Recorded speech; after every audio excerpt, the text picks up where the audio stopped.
السلام علیکم ورحمۃ اللہ وبرکاتہ۔ الحمد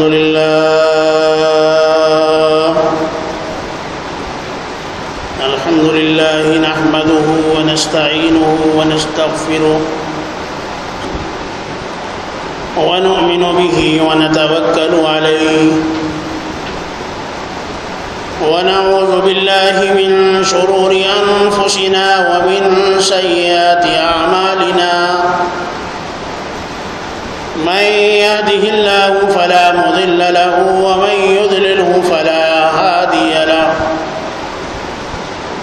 ونشهد أن لا إله إلا الله وحده لا شريك له ونشهد أن سيدنا ونبينا ومولانا محمدا عبده ورسوله أرسله بالحق بشيرا ونذيرا وداعيا إلى الله بإذنه وسراجا منيرا أما بعد فأعوذ بالله من الشيطان الرجيم بسم الله الرحمن الرحيم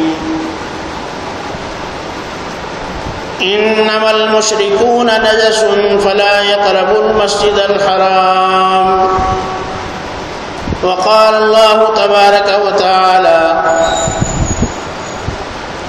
أهل البيت ويطهركم تطهيرا قال رسول الله صلى الله عليه وسلم الطهور نصف الإيمان أو كما قال عليه الصلاة والسلام صدق الله العظيم وصدق رسوله النبي الكريم ونحن على ذلك لمن الشاهدين والشاكرين والحمد لله رب العالمين۔ بزرگان محترم، نوجوانان اسلام، پردہ نشین خواتین، انسانی زندگی میں سب سے زیادہ اہمیت اور قبولیت پاکی اور صفائی کو حاصل نہیں ہے۔ انبیاء علیہ السلام یا پیغمبران اسلام یا جتنے بھی نبی اور رسول دنیا میں آئے، انہوں نے سب سے پہلے جو پیغام دیا وہ انسان کی ظاہری اور باطنی صفائی کا پیغام ہے۔ انسان کو جب تک تطہیر یعنی صفائی کا سلیقہ نہیں ہو سکتا، اس وقت تک اس کا ایمان بھی مکمل نہیں ہو سکتا۔ حضور علیہ السلام کو اللہ تبارک و تعالیٰ نے جس خاندان سے دنیا میں مبعوث فرمایا وہ خاندان ہاشمی یا خاندان عبد المطلب ہے۔ اس خاندان کو اللہ تبارک و تعالیٰ نے ظاہری اور باطنی اور معنوی ترقیات سے نہیں بلکہ ظاہری اور باطنی خوبیوں اور صفائیوں اور شفافیت سے اللہ تعالیٰ نے نوازا تھا۔ عبد المطلب جو حضور اکرم صلی اللہ تعالیٰ علیہ وسلم کے دادا ہیں، اگرچہ وہ مکے کے سرداروں میں سے تھے لیکن مالدار آدمی نہیں تھے۔ مالدار ہونا، دولت مند ہونا الگ چیز ہے، لیکن انسان کے مزاج میں نفاست اور صفائی کا ہونا الگ چیز ہے۔ آپ نے دیکھا ہوگا ایک آدمی جھونپڑی میں رہتا ہے لیکن آپ اس کی جھونپڑی میں جب جاتے ہیں تو آپ کا بیٹھنے کو دل چاہتا ہے کہ ہاں واقعی اس گھر میں کوئی عورت سلیقہ مند ہے جس نے اپنے اس چھوٹے سے گھر کو اتنا پاک اور صاف رکھا ہے۔ ہارون رشید ایک مرتبہ راستہ بھٹک گئے، شام ہو گئی۔ اس زمانے میں کوئی خطرہ نہیں ہوتا تھا، اسلامی حکومت تھی۔ آدمی کہیں بھی دروازے پر دستک دیتا کہ میں آپ کا مہمان رہنا چاہتا ہوں تو لوگ اس کو مہمان بنا لیتے۔ آج تو اس بات پر ہنسی آتی ہے، اگر کوئی آدمی ہمارے گھر پر آ کر یہ کہے، میرے اور آپ کے گھر پر آ کر کہ صاحب میں آپ کا مہمان بن کر آیا ہوں، تو کہیں گے آپ کون ہیں؟ ہم آپ کو جانتے نہیں ہیں، آپ کا ہمارا کوئی تعلق نہیں۔ ہمارے یہاں تو مثال ہے کہ بھائی مان نہ مان میں تیرا مہمان ہوں، لیکن نہیں، مہمان نوازی جو ہے اسلام کا ایک اپنا خاص شعار اور نصب العین ہے۔ کہ اگر دشمن بھی دستک دے اور یہ کہے کہ میں آپ کے یہاں قیام کرنا چاہتا ہوں، مجھے مہمان بنا لو، تو مسلمان اپنا دل کھول دیتا ہے اور کہتا ہے کہ مرحبا، تشریف لائیے۔ تو ہارون رشید کو شام ہو گئی، ایک خوبصورت سا مکان اس زمانے کے اعتبار سے نظر آیا۔ بادشاہ نے دستک دی، دروازہ کھولا تو اندر سے جو ہے بدبو اور ایک قسم کی گندگی کا احساس ہوا، بو آئی۔ بادشاہ پیچھے ہٹے، مالک مکان اندر سے آیا، بہت صاف ستھرے کپڑے پہنے، مکان بہت خوبصورت، اندر سے احساس گندگی بادشاہ کو احساس ہو رہا ہے، محسوس ہو رہا ہے۔ پوچھا کیا کام کرتے ہو؟ کہا کہ بکریاں پالتا ہوں اور گائے پالتا ہوں۔ بادشاہ نے کہا ٹھیک ہے، لیکن بیوی بچے کہاں رہتے ہیں؟ کہا یہیں رہتے ہیں۔ کیا ٹھیک ہے، کم از کم اپنے رہنے کا سلیقہ اختیار کرو، گائے اور بکریوں کے رہنے کے لیے الگ جگہ بناؤ، اور تم کو اللہ نے انسان بنایا ہے، تم اپنی اور اپنی فیملی کے لیے الگ ایک چھوٹی جگہ مختص رکھو جہاں پر پاکی اور صفائی ہو، تاکہ تم صحت مند بھی رہ سکو۔ نبی کریم صلی اللہ تعالیٰ علیہ وسلم نے ارشاد فرمایا کہ ظاہر کا اثر باطن پر پڑتا ہے۔ باہر دھوپ نکل رہی ہے، اندر گرمی کا احساس ہو جائے گا اگر فین نہیں چلیں گے۔ باہر اگر بارش ہو رہی ہے، فین چلے یا نہ چلے، لیکن یہاں ٹھنڈک کا احساس ہو۔ تو انسان کے جو ظاہری اعمال اور افعال ہیں، اس کا احساس یہ ہوتا ہے کہ اندر سے کیسا ہے۔ اسی لیے نبی کریم صلی اللہ تعالیٰ علیہ وسلم نے ارشاد فرمایا کہ ظاہر کا اثر باطن پر پڑتا ہے۔ ہارون رشید نے کہا کہ میرا ارادہ قیام کرنے کا تھا، آپ کے یہاں مہمان بننے کا تھا۔ اس شخص نے کہا مرحبا۔ بادشاہ سادے لباس میں تھے، معلوم نہیں ہوا کون ہے۔ کہا کہ نہیں، آپ کے یہاں جو گھر میں بو محسوس ہو رہی ہے، اس سے محسوس ہوتا ہے کہ آپ کے اندر صفائی نہیں۔ بادشاہ آگے چلے، غلام نے کہا ہے حضور سامنے ایک جھونپڑی ہے، یہیں رہ جائیں گے، اندھیرا ہو گیا ہے بہت۔ بادشاہ نے کہا ٹھیک ہے، آواز دو۔ تو اندر سے آواز، باہر سے دروازہ کھٹکھٹایا، اندر سے ایک بہت نحیف کمزور بوڑھی عورت باہر آئی۔ کون ہے بھائی آپ؟ کہاں سے مسافر ہیں؟ کہ اماں جی ہم لوگ مسافر ہیں، رات ہو گئی ہے، آپ کے یہاں ٹھہرنا چاہتے ہیں۔ کہا مرحبا آئیے۔ بادشاہ نے اندر جا کر دیکھا کوئی سامان جھونپڑی میں نہیں ہے، جھونپڑی بالکل جو ہے سامان سے خالی ہے۔ ایک طرف ایک چٹائی بچھی ہوئی ہے اور اس پر ایک میلا سا تکیا بڑھیا کے لیے رکھا ہوا ہے، شاید وہ بڑھیا اس پر آرام کرتی ہو، لیکن جھونپڑی اتنی پاک اور صاف کہ بادشاہ نے کہا کہ اماں جی ہم رات میں یہیں سونا چاہتے ہیں۔ کہ ہاں ہاں بالکل آپ سو جاؤ۔ پوچھا آپ کے یہاں کوئی نہیں ہے؟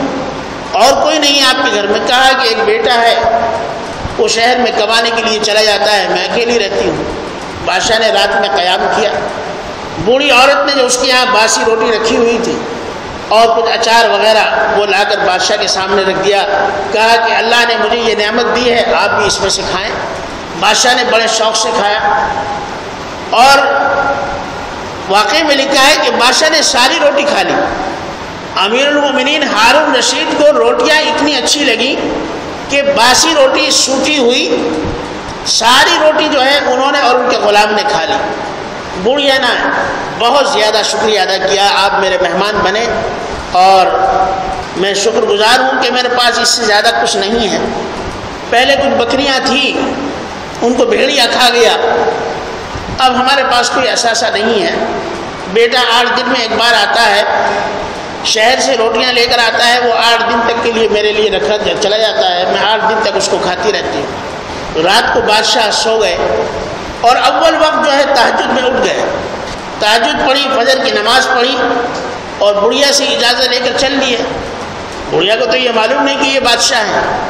بادشاہ نے اپنے غلام سے کہا میں نے اس بڑھیا کے یہاں جو قیام کیا رات اور اس کے یہاں جو روٹی کھائی، اس کی لذت مجھے ابھی بھی اپنی زبان پر محسوس ہو رہی ہے، اور غالباً اس کی وجہ یہ ہو سکتی ہے کہ یہ حلال کھانا ہے، محنت کا کھانا ہے، خون پسینے کی کمائی سے اس کا بیٹا لے کر آتا ہے، یہ حلال غذا ہے۔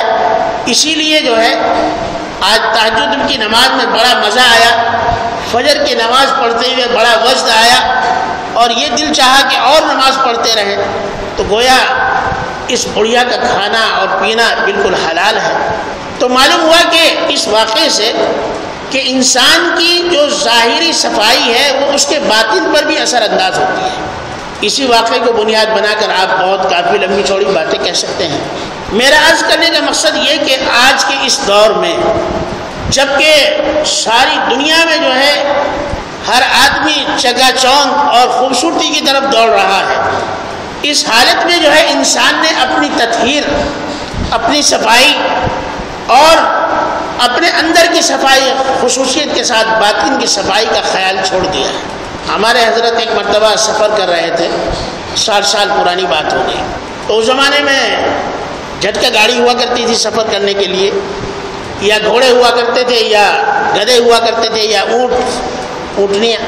تو حضرت کے یہاں ایک جھٹکا گاڑی حضرت نے رکھی تھی بنا کر، جس کو تانگا بھی کہتے ہیں، گھوڑا گاڑی بھی کہتے ہیں۔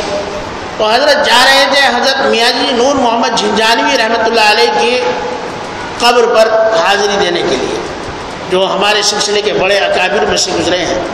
راستے میں جو ہے ایک مسافر نے کہا کہ بھائی ہمیں بھی بٹھا لو آپ، اس زمانے میں بسیں تو چلتی نہیں تھیں۔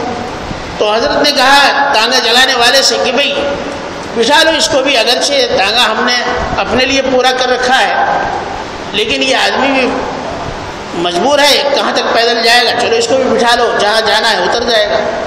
حضرت نے فرمایا کہ وہ آدمی میرے برابر میں بیٹھا، اس کے کپڑے اتنے پاک اور صاف کہ مجھے اپنے کپڑے میلے لگنے لگے، لیکن 2-4 منٹ گزرنے کے بعد احساس ہوا کہ اس آدمی کے جسم سے بدبو آ رہی ہے۔ تو انہوں نے ناک پر کپڑا رکھا، جب بھی ناک سے کپڑا ہٹاتے بدبو آ جاتی۔ پھر ان کو محسوس ہوا کہ اس آدمی کے جسم سے اور کپڑوں سے بھی بو آ رہی ہے۔ تو حضرت نے اپنی چادر جو ہے ایسے کر لی، وہ برابر میں بیٹھا ہوا تھا۔ خیر 2-4 کلومیٹر گزرنے کے بعد اس آدمی کا گاؤں آیا، وہ اتر گیا۔ جھٹکا گاڑی والے سے حضرت نے کہا کہ عجیب آدمی، اتنے پاک اور صاف کپڑے پہنے ہوئے ہے اور بدبو اتنی آ رہی ہے۔ تو گاڑی والے نے کہا کہ حضرت اس کو آپ نے بٹھا لیا تو میں خاموش رہا۔ دراصل یہ جو ہے چمبار ہے، بھنگی ہے، یہ جو ہے لیٹرین صاف کرتا ہے۔ اس زمانے میں ٹوکروں سروں پر جو ہے غلاظت رکھ کر دھویا کرتے تھے۔ تو حضرت نے کہا کہ یہی وجہ ہے کہ اس آدمی نے کپڑے تو صاف پہن لیے ہیں کہ مجھ سے بھی زیادہ کپڑے صاف نظر آ رہے ہیں، لیکن اس کا اندرون جو ہے وہ ناپاک ہے۔ تو ظاہری صفائی بھی اسی وقت مکمل ہوتی ہے جبکہ اندر سے صفائی ہو۔ قدیم زمانے میں عجیب و غریب لوگ گزرے ہیں۔ بہادر شاہ ظفر کو جب انگریز نے چاہا کہ ان کو پھانسی دی جائے یا ان کو سزائے موت دی جائے، رنگون میں قیام تھا، بہت لمبا واقعہ ہے، یہ ایک بہت بڑا المیہ ہے مسلمانوں کے لیے کہ ہندوستان کے بادشاہ کو آخر میں اپنے ہی ملک میں 2 گز زمین اس کی قبر کے لیے نہیں مل سکی۔ انگریزوں کا ظلم تھا۔ بہرحال 8 بیٹوں کو قتل کر دیا۔ بادشاہ نے کہا کھانا لاؤ، کھانا لائے تو 8 شیر لے کر آئے۔ کھول کر دیکھا تو 8 بیٹوں کے جو ہے ایک شیر میں ایک بیٹے کا سر رکھا ہوا تھا۔ بڑی عجیب داستان ہے۔ تو بادشاہ نے کہا کہ سزائے موت کی ضرورت نہیں ہے، جہاں بکریوں کا ریوڑ رہتا ہے، گلہ رہتا ہے، آپ وہاں سے بادشاہ کو گزار دیجئے۔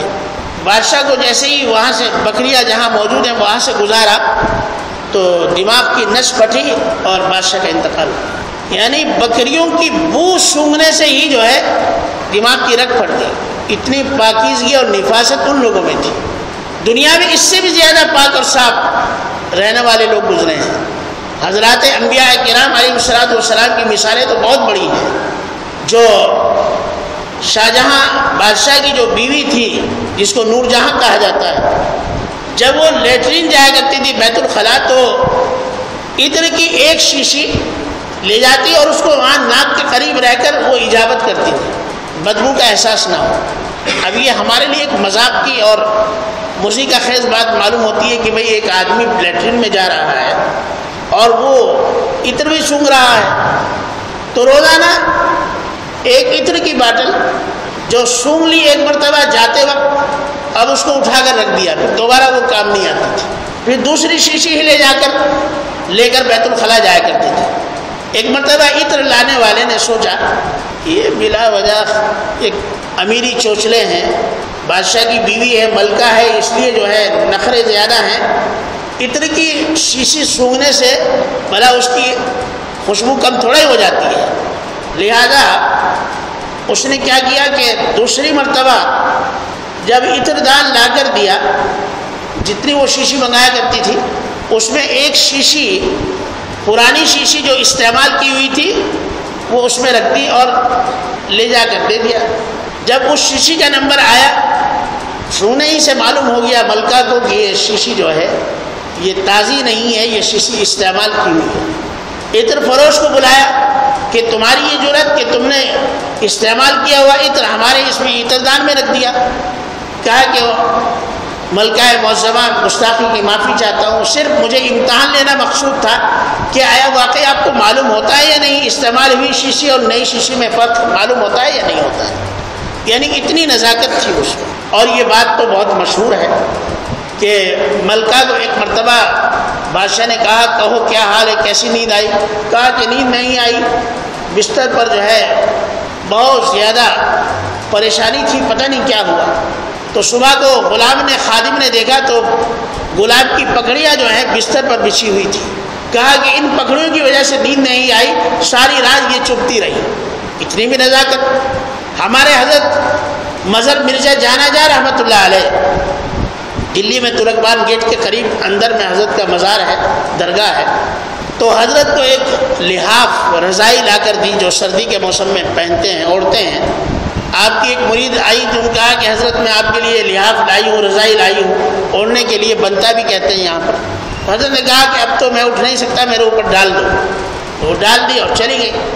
صبح کو حضرت مولانا غلام رسول صاحب رحمۃ اللہ علیہ آپ کے خادم تھے، فرمایا کہ غلام رسول رات بھر نیند نہیں آئی، دیکھو تو کہیں اس لحاف میں جوں تو نہیں ہے۔ انہوں نے کہا حضرت یہ تو نیا لحاف ہے، ابھی تو بنوا کر لائی تھی بڑھیا۔ کہا کہ غور سے دیکھو۔ تو مولانا غلام رسول صاحب حضرت کے مزاج کو سمجھتے تھے، انہوں نے دیکھا کہ اس میں جو دھاگے پڑے ہوئے ہیں وہ ٹیڑھے پڑے ہوئے تھے، یعنی سیدھے نہیں تھے۔ تو مولانا غلام رسول نے سارے دھاگے نکالے اور اسکیل لے کر نشان لگایا اور پھر اس پہ دھاگے ڈالے تھے۔ حضرت سے کچھ نہیں کہا۔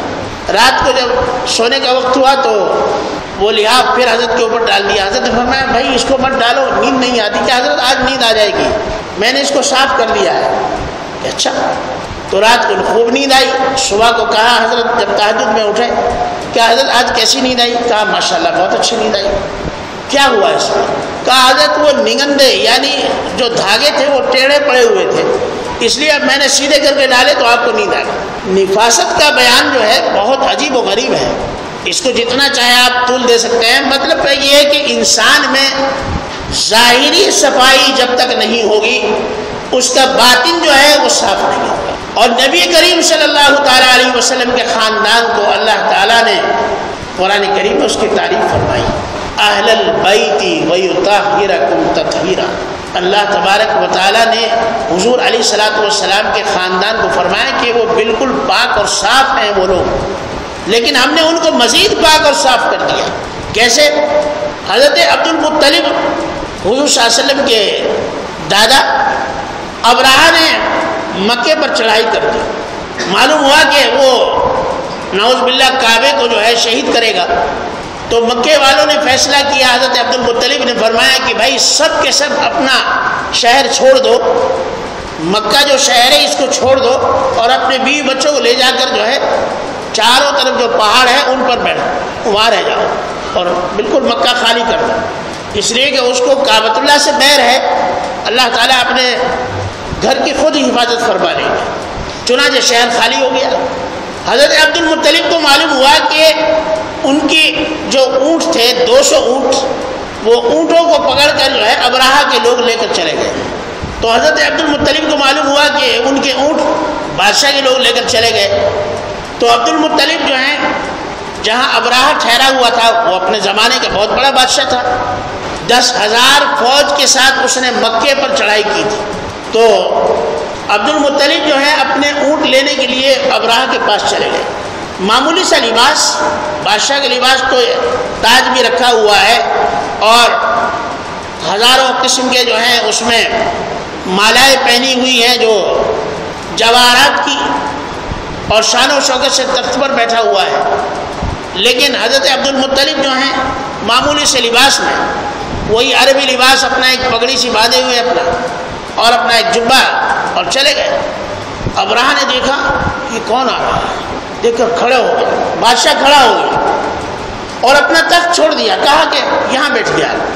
تو عبد المطلب نے کہا کہ بھائی میں تو بادشاہ نہیں ہوں، بادشاہ تو آپ ہیں، میں تو مکے کا ایک چھوٹا سا آدمی ہوں جو اپنی قوم کی جو ہے رہبری کرتا ہوں۔ تو اس نے کہا کہ نہیں، آپ یہاں بیٹھے۔ بادشاہ نے اپنے برابر میں بٹھایا، کہا کہ آپ کون ہیں؟ کہ میں عبد المطلب۔ کیوں آئے ہیں آپ؟ کہا کہ میرے 200 اونٹ آپ کے آدمی پکڑ کر لے آئے، میں ان کو لینے کے لیے آیا ہوں۔ بادشاہ نے کہا کہ میں تو بہت بڑا عقل مند سمجھتا تھا آپ کو، کہ آپ آئے ہیں تو کسی اہم مقصد کے لیے آئے ہوں گے، یہ کہنے کے لیے آئے ہوں گے کہ مکے پر چڑھائی نہ کرو، کعبۃ اللہ کو مسمار نہ کرو، لیکن آپ نے نہ کعبے کا ذکر کیا، نہ مکے کا، نہ مکے کے والوں کا۔ آپ کہہ رہے ہیں کہ 200 اونٹ جو میرے ہیں وہ دے دو۔ جانوروں کی آپ کو فکر ہے، لیکن کعبۃ اللہ کی آپ کو فکر نہیں ہے۔ تو حضرت عبد المطلب نے فرمایا کہ کعبہ جس کا گھر ہے وہ خود اس کی حفاظت کر لے گا، اور مکے والوں نے اپنی حفاظت کے لیے یہ سامان کیا کہ وہ پہاڑوں پر چلے گئے، وہ وہاں رہ رہے ہیں۔ اب اونٹ چکے میری اپنی ملکیت ہے، اونٹوں کو لینے کے لیے میں آ گیا ہوں۔ خیر بادشاہ نے کہا کہ ان کے اونٹ ان کو دے دو۔ جب عبد المطلب وہاں سے واپس ہوئے تو ابرہہ سے اس کے وزیر نے پوچھا، آپ اتنے بڑے بادشاہ کہ مکے پر چڑھائی کرنے کے لیے آپ آئے، اور نعوذ باللہ کعبۃ اللہ کو مسمار کرنے کے لیے آپ آئے، اور آپ معمولی سے ایک جو مکے کا ایک سردار ہے اس کے لیے آپ اتنے کھڑے ہو گئے، اور آپ نے ان کو اپنی جگہ برابر میں جگہ دی۔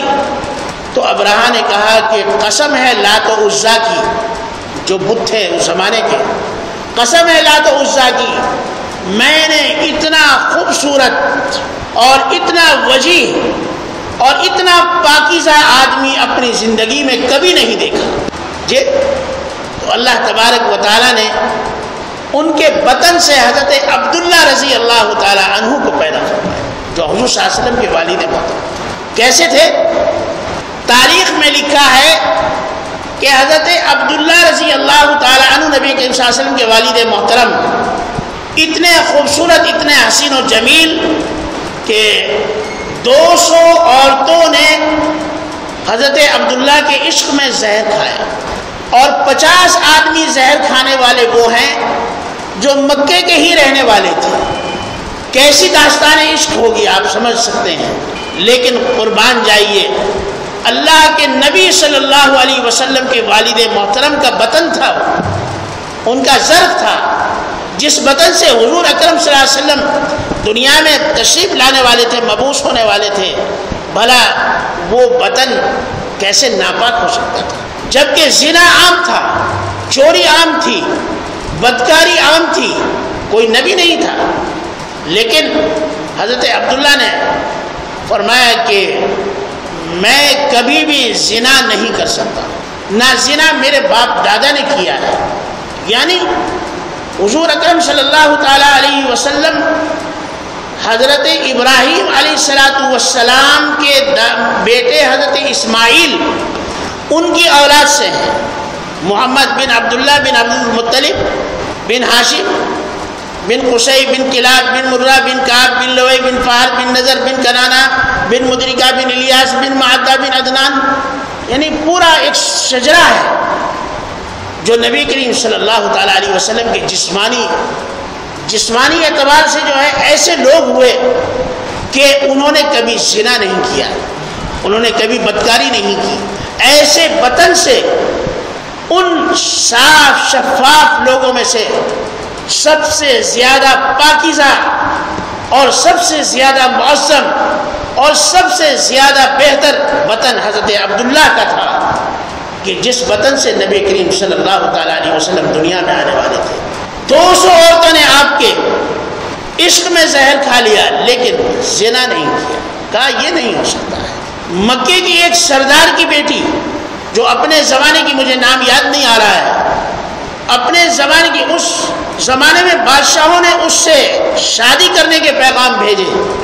اس نے کہا کہ میں ابھی شادی نہیں کروں گا، اور اس کی کوشش یہ رہی کہ وہ کسی طرح سے حضرت عبداللہ کو حاصل کر لیں. انہوں نے حضرت عبداللہ کی دعوت کی، اور اس نے عورت نے دعوت دی کہ آپ میرے ساتھ جو ہے جسمانی تعلقات کریں. حضرت عبداللہ نے کہا کہ میرے والد موجود ہیں عبد المطلب، ان سے رشتہ مانگو، جب نکاح ہو جائے گا تو پھر یہ تعلقات قائم ہو سکتے ہیں. اور آپ واپس آ گئے. حضرت آمنہ سے جب نکاح ہو گیا اور نبی کریم صلی اللہ تعالیٰ علیہ وسلم ان کے بطن میں آ گئے حضرت آمنہ کے، تو ایک مرتبہ پھر دوبارہ ادھر سے گزر ہوا تو وہ عورت پھر باہر کھڑی تھی. حضرت عبداللہ نے کہا کہ کیا ہوا، نکاح کا پیغام تم نے نہیں دیا؟ کہا کہ وہ نور جو تمہاری پیشانی میں چمک رہا تھا اب وہ نور تمہاری پیشانی میں نہیں ہے، شاید وہ کہیں منتقل ہو گیا ہے، اس لیے اب میرا ارادہ نہیں ہے. اہل البیت ویطہرکم تطہیرا، نبی کریم صلی اللہ علیہ وسلم کا خاندان بالکل پاک اور صاف، جسمانی اعتبار سے، روحانی اعتبار سے، جی مالی اعتبار سے ایسی سخاوت. اللہ اکبر، اللہ. بہرحال اس کم تھوڑے سے وقت میں وہ بات میں بہت ساری باتیں نہیں کہہ سکتا ہوں، لیکن ہر اعتبار سے حضور اکرم صلی اللہ علیہ وسلم کا خاندان نہایت پاک اور صاف شفاف. نبی اکرم صلی اللہ تعالیٰ علیہ وسلم کے والد محترم حضرت عبداللہ کے تعلق سے آتا ہے کہ ایک مرتبہ وہ کعبۃ اللہ میں گئے، جیسے ہی انہوں نے قدم رکھا تو سارے بت جو ہے اوندے گر گئے، ایسے گر گئے. جو پجاری تھا وہاں کا مہنت، اس نے کہا باہر نکالو ان کو، باہر نکالو، یہ عبد المطلب کے بیٹے ہیں، نہیں معلوم کیا جادو ہے ان کے اندر کہ جب بھی یہ آتے ہیں جب ہی بت ہمارے اوندے منہ گر جاتے ہیں. کبھی انہوں نے بت کی پوجا نہیں کی. انما المشرکون نجس فلا يقربوا المسجد الحرام، اللہ نے فرمایا کہ مشرک جو ہیں وہ ناپاک ہیں، ان کو مسجد حرام کے قریب نہ آنے دو. ناپاکی کا مطلب یہ نہیں ہے کہ بھئی وہ نعوذ باللہ جو ہے وہ استنجا نہیں کرتے ہیں، طہارت نہیں کرتے ہیں، یعنی عقائد کے اعتبار سے وہ باطل ہیں، عقائد کے اعتبار سے ناپاک ہیں، ان کے جو عقائد ہیں اس کے اعتبار سے وہ پاک اور صاف نہیں ہیں، یعنی روحانی اعتبار سے ان کو پاکی حاصل نہیں ہے.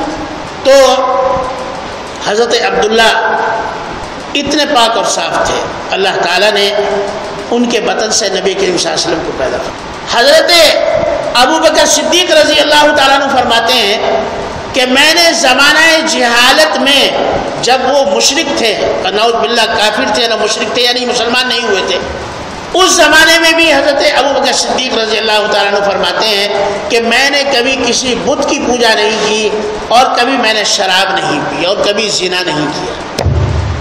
اسی لیے اللہ تعالیٰ نے ان کو نبی کریم صلی اللہ تعالیٰ علیہ وسلم کا ساتھی بنایا. قرآن میں اللہ نے ان کا ذکر فرمایا، صاحبہما فی الغار لا تحزن ان اللہ معنا، یعنی اللہ تعالیٰ نے حضرت ابوبکر صدیق رضی اللہ تعالیٰ عنہ کو جو ہے ان کا تذکرہ قرآن کریم میں نبی کریم صلی اللہ علیہ وسلم کی زبان مبارک سے فرمایا. پھر اللہ نے انہی الفاظ کو آسمان سے نازل فرمایا. تو جتنا جو پاک اور صاف ہوتا ہے اس کے اندر جو ہے اتنی ہی زیادہ ایمان ہوتا ہے، اتنا ہی زیادہ ایمان ہوتا ہے. نبی کریم صلی اللہ تعالیٰ علیہ وسلم نے ارشاد فرمایا کہ ایمان کی 70 شاخیں ہیں، اور ان 70 شاخوں میں سے جو ایک شاخ ہے جو اللہ تعالیٰ کو سب سے زیادہ پسند ہے وہ ہے پاکی اور صفائی. آپ دیکھیے کعبۃ اللہ میں کیسی صفائی رہتی ہے، مسجد حرام میں کیسی صفائی رہتی ہے، مدینہ منورہ آپ چلے جائیں کیسی صفائی رہتی ہے، مسجدوں میں کیسی صفائی رہتی ہے. ظاہر بات ہے کہ ظاہری اعتبار سے جب تک پاکی حاصل نہیں ہوگی اس وقت تک جو ہے آدمی کے اندر بھی جو ہے پاکی اور صفائی کا مادہ نہیں ہوگا. تو میرے بھائیوں اور بزرگوں، آج کے اس دور میں جب کہ ہر آدمی پاکی اور صفائی کی طرف دوڑ رہا ہے، لیکن میرے بھائیوں مکانوں میں، دکانوں میں اور جناب علی جو شو رومس ہوتے ہیں وہاں، اور یا اور جیسے بھی پارک ہیں، ان میں سب جگہ آپ کو آج صفائی نظر آئے گی۔ بھائی ماشاءاللہ ہمارے محلے میں بہت اچھا پارک بنا ہے، ہمارے محلے میں بہت اچھا شو روم بنا ہے، بہت اچھا جو ہے بگ بازار بنا ہے جی، بہت اچھی دکان بنی ہے جی۔ آج تو گوشت کی دکان پر بھی جائیں تو وہاں بھی آپ کو کہیں مکھی نظر نہیں آئے گی، اتنی پاکی صفائی رہتی ہے۔ لیکن یہ پاکی اور صفائی جو ہے، یہ پاکی اور صفائی ظاہر کی پاکی اور صفائی ہے، اور باطن کی صفائی یہ ہے کہ آدمی کا اپنا دل، آدمی کا اپنا اندر سے جو ظرف ہے وہ اتنا پاک اور صاف ہو کہ اس کے اندر کوئی کھوٹ اور کوئی میل نہ ہو۔ عبادت جو لوگ ہم کرتے ہیں، 11 مہینے عبادت کرتے ہیں، 5 وقت کی نماز 11 مہینے تک برابر پڑھتے ہیں جیسے رمضان میں پڑھتے ہیں، حج کا موسم آتا ہے حج بھی کرتے ہیں، جمعہ کا دن آتا ہے جمعہ کی نماز بھی پڑھتے ہیں، جب اللہ تعالیٰ نے دیا ہے تو خیرات بھی کرتے ہیں، زکوٰۃ دینے والے زکوٰۃ بھی دیتے ہیں، صدقہ اور خیرات بھی کرتے ہیں۔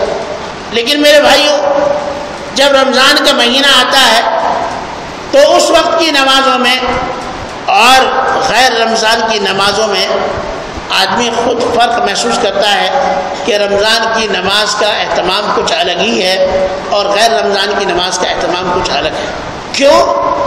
اس لیے کہ معلوم ہے کہ اس مہینے میں ایک نماز کا ثواب 70 نماز کے برابر، نفل نماز کا ثواب فرض کے برابر، اور 1 روپیہ خرچ کرو تو 70 روپے کا برابر ثواب۔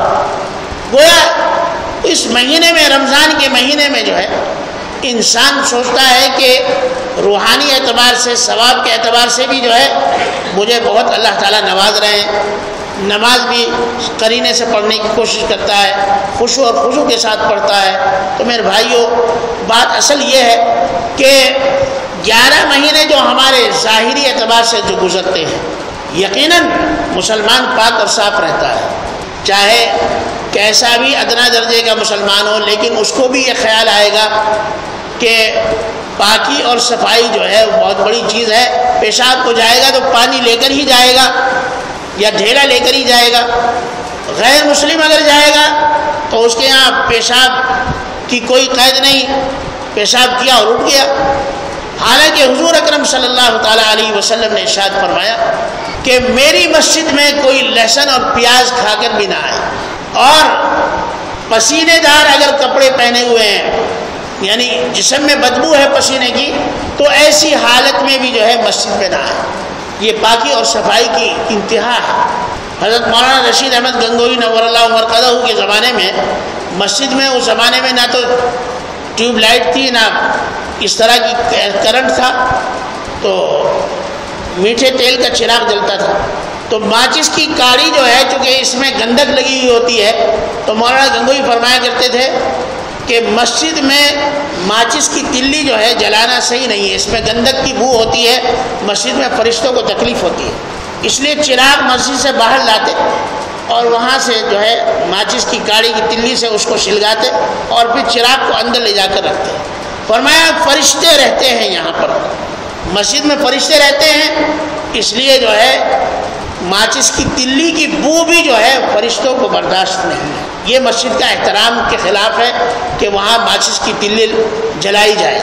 یہ الگ بات ہے کہ ہمارے یہاں تو، ہمارے اپنے اس علاقے میں ابھی 20-25 سال پہلے تک بھی ایسی مساجد تھی جہاں پر چمنی کے تیل سے جو ہے باقاعدہ لیمپ وغیرہ رکھ کر جو ہے وہاں اہتمام ہوتا تھا کہ بھئی یہاں پر روشنی کا انتظام کیا جائے۔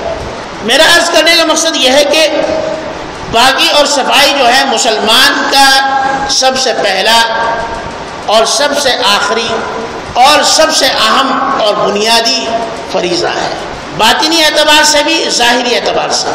باطنی اعتبار سے تو یہ ہے کہ آدمی نماز پڑھ رہا ہے دکھاوے کے لیے نہیں، بلکہ اللہ کو راضی کرنے کے لیے ہونا چاہیے۔ آدمی تلاوت کر رہا ہے دکھانے کے لیے نہیں، بلکہ اللہ کو راضی کرنے کے لیے۔ نماز پڑھ رہا ہے، اس کے لیے بھی جو ہے اہتمام کی ضرورت ہے۔ نبی کریم صلی اللہ تعالیٰ علیہ وسلم نے ارشاد فرمایا کہ نماز میں جتنا خشوع اور خضوع ہوگا، جتنی حاضری ہوگی دماغی اور قلبی، اتنا ہی اللہ کے دربار میں جو ہے وہ نماز قبول ہوگی۔ اسی طرح سے میرے بھائیوں اور بزرگوں، یہ رمضان مبارک جو آ رہا ہے یہ ہماری ظاہری اور باطنی پاکی اور صفائی کے لیے ہے، یہ تطہیر کے لیے ہے۔ یہ جسمانی اعتبار سے تطہیر اس لیے ہے کہ آدمی روزہ رکھتا ہے تو روزہ رکھنے سے بہت ساری بیماریوں سے انسان کو نجات ملتی ہے۔ سحری اور افطاری کرتا ہے، نبی کریم صلی اللہ علیہ وسلم کی سنت پر عمل کرنا نصیب ہوتا ہے، اور اس میں کچھ اچھے کھانے بھی ملتے ہیں افطار میں، سحر میں، تو اس سے جو ہے آدمی کی جسمانی نشو و نما یعنی اس کی صحت بھی بنتی ہے۔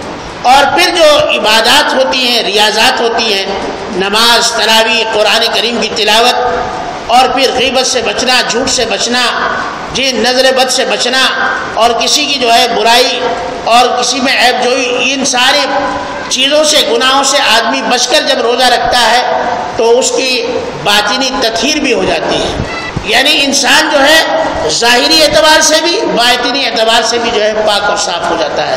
تو میرے بھائیوں، یہ جو رمضان آ رہا ہے یہ جو ہے پاک اور صاف ہونے کا مہینہ ہے، پاکی اور صفائی کا مہینہ ہے۔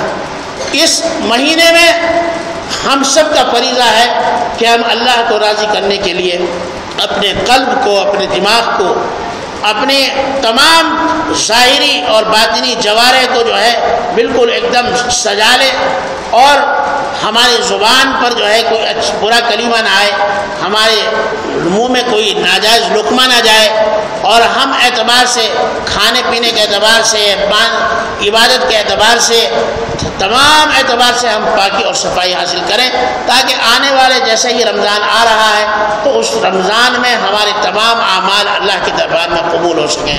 اللہ تبارک و تعالی ہم سب کو عمل کی توفیق عطا فرمائے۔ وآخر دعوانا ان الحمد للہ۔